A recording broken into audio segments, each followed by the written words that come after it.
And it was definitely back to literature after last year's very controversial choice. But I'm not really sure that it is superior. I don't know where it is superior. Whether it is superior because of his themes. Well, if that is so, then recall has been used by many writers, and dystopia, I felt, as an Indian, as a proud Indian, that we spoke of dystopia in Vyasa's time. Think of the Mahabharata after the war. It's total dystopian. It's only that Vyasa then wrote the Bhagavatam, which is supposed to have taken us away from dystopia to some kind of redemption, which redemption is absent in Ishiguro. If you haven't read Ishiguro yet, you must control your minds and hearts, because he is despairing. And if despair is a sign of superiority and of lasting artistic merit, then I don't know what to say. I have just a comment to make. Nowadays literary fiction, and as a reader I'm seeing this, is not popular. I have no problem in mentioning names, but we have half a dozen writers in India who are selling copies of the books by the million. Now, it would be lasting, perhaps because they just go on and on and on, and Amazon is full of them for their works. But it's, to my mind, it's not superior. You can say Chetan Bhagat, nobody will kill you. Well, he's only one, there are some others too. But that's the problem, and I think popularity or populist writing and literary fiction are totally different even on the shelves in bookshops now. And that is a sad thing, because I think this person, Ishiguro, has worked, he's used his mind, I must be positive about him as I end. He has used his mind to do some thinking about the world in which he has lived in, the world he describes where we live, in which we live in. How far? And yet, if you really look at dystopia, was Kafka better? If we look at something like Never Let Me Go, was A Brave New World better? Probably more direct and more accurate. Margaret Atwood, Handmaid's Tale, is that better? And perhaps a more gripping, perhaps a more complex book than Never Let Me Go. And yet, a lot of people have said, as Kathy H. says goodbye to her two friends, especially one of them has died earlier, the second one, Tommy, who dies at the end, and she turns back, and people have had tears in their eyes. So it's a question of, is it a romantic novel? Is it something very, very uplifting in the sense, in the superior writing that KK you mentioned? So I had this question.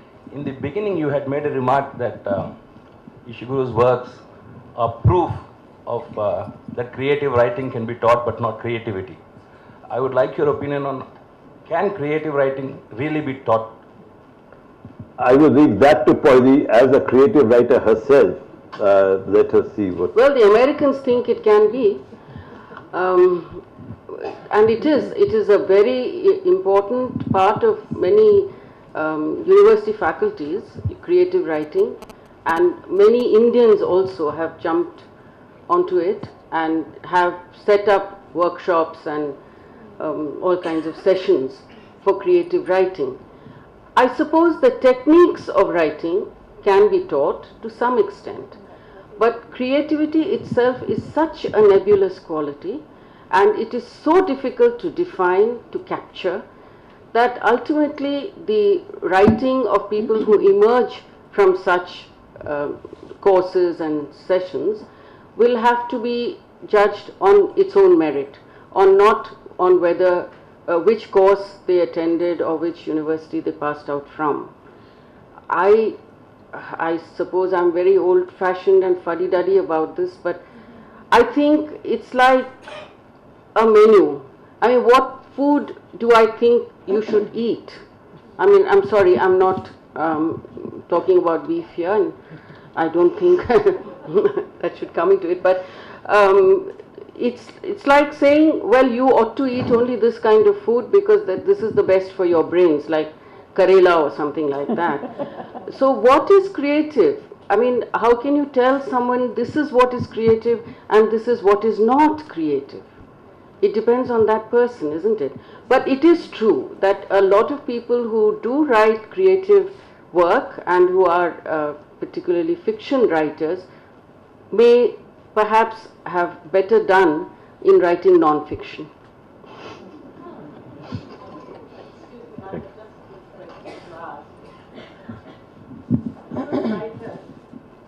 Present a pessimistic vision of the world.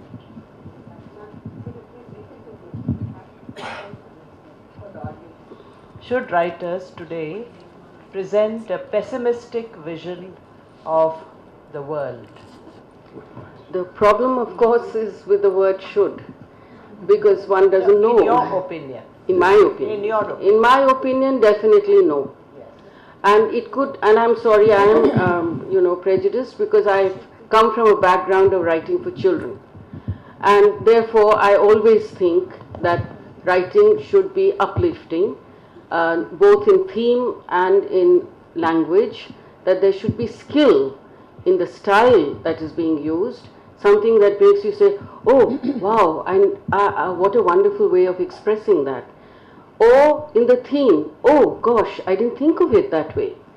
Now, I don't see either of that in Ishiguro's work, but then again, I'm prejudiced. But for writing for children, which I do, I have to be extremely careful. It's not just about staying away from violence and sex, but also away from cynicism. I mean, you are talking to a child of 10 or 12 or 14, and you're not going to then tell them, look, the world is horrible. The world is where organs are donated, people are created in order to give away their vital organs. You don't do that then. You might do that later.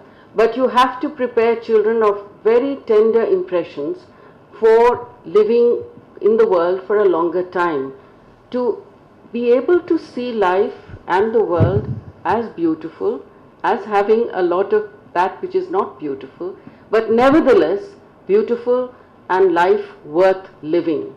Otherwise, well.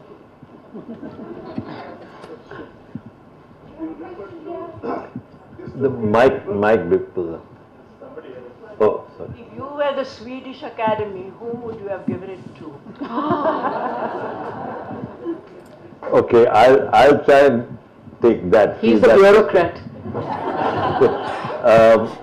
Ladbrokes, which is this betting system or firm in England, and I wish we had legalized betting in India, because it would be much better than doing satta under the table for cricket. But they gave a 4-to-1 odds to a Nigerian writer who actually lives, I think, now in LA, and whose name, pardon me, I won't be able to pronounce. They gave Margaret Atwood the second position, I think 6-to-1 or 10-to-1. Now, I've not read enough of Margaret Atwood, I must admit. I've read actually none of this Kenyan writer who suddenly came up from nowhere. I'd never heard of him before. Like we hadn't heard of Transtromer a couple of years back. But perhaps Margaret Atwood would have been, to me, a more interesting choice, if not at least a little older for one. And I'm not saying that the older you get, the better you write or something like that. Perhaps Murakami from Japan is another writer who may have been considered. I think he was in consideration, but no, I'm not saying that this person should not have got it. But there are these nagging doubts that keep coming. But that's very often with literature. You have that in economics, and I think some of you are economists would say why this and why not that. That's in physics, in sciences, why such and such person? Yeah. Because you referred to Mahabharata in the context of dystopia. There was some talk whether we should write about pessimism. Mahabharata, do you think it is an optimistic kind of a writing? Or Mahabharata, if you see if you visit Kurukshetra on the last day of the war, the day after the war, you feel very ennobled? You feel that it is a superior writing? Is it an idealistic writing as quoted by Noble? You think Mahabharata should have been written or should not have been written? Well, we can't argue that point because it has been written and many of us have had to study it too. Of course, that's why I brought that in, that dystopia has been talked about long, long ago in our own literature. And the Kurukshetra war and its aftermath is distinctly dystopian, bleak, pessimistic, despairing. It is a very, very despairing world that Vyasa creates.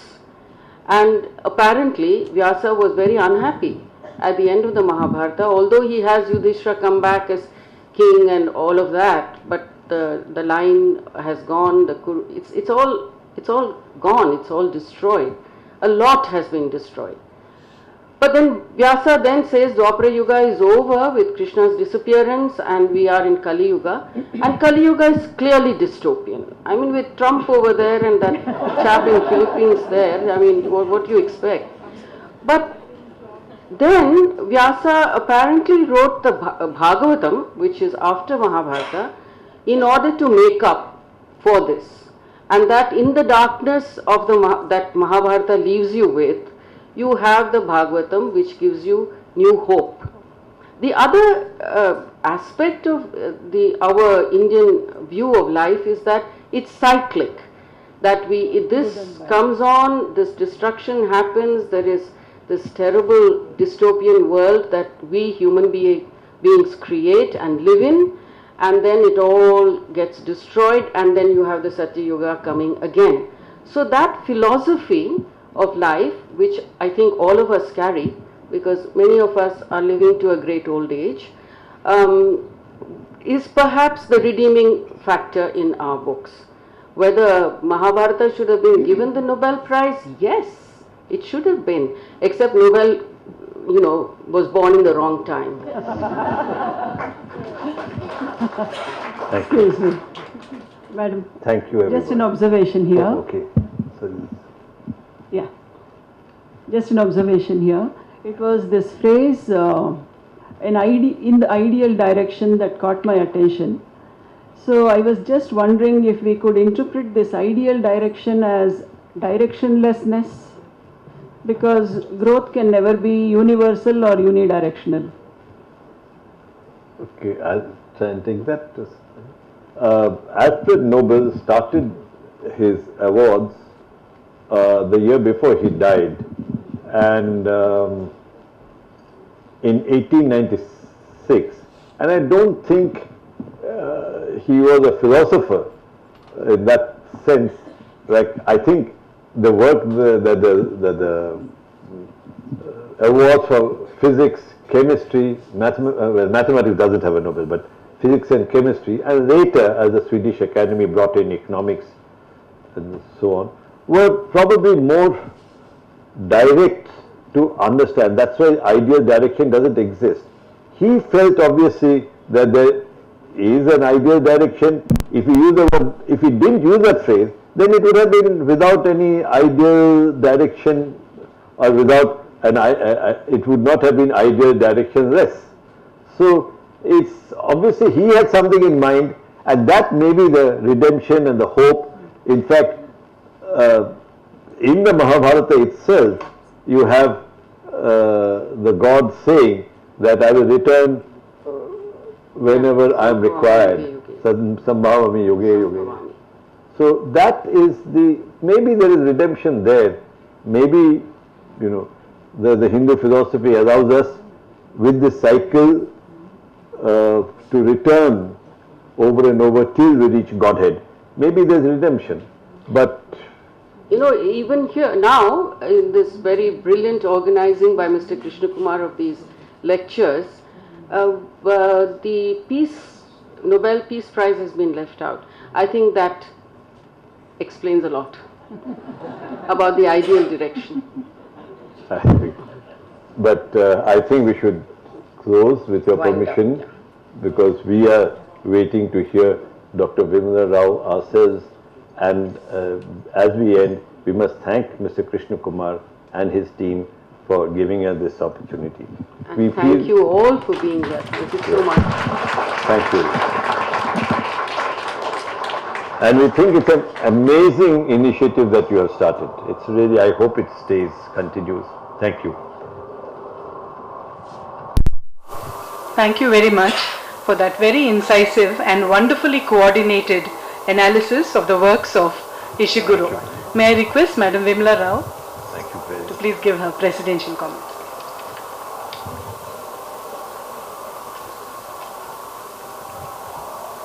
I want to begin by saying that I had a lovely time when the two of them were speaking. I've been reading Ishiguro quite dutifully for the last 6 weeks, and I did not enjoy it. And it bothered me that a man gets a Nobel Prize and I can't read him. Well, I tried to tell myself getting the Nobel Prize does not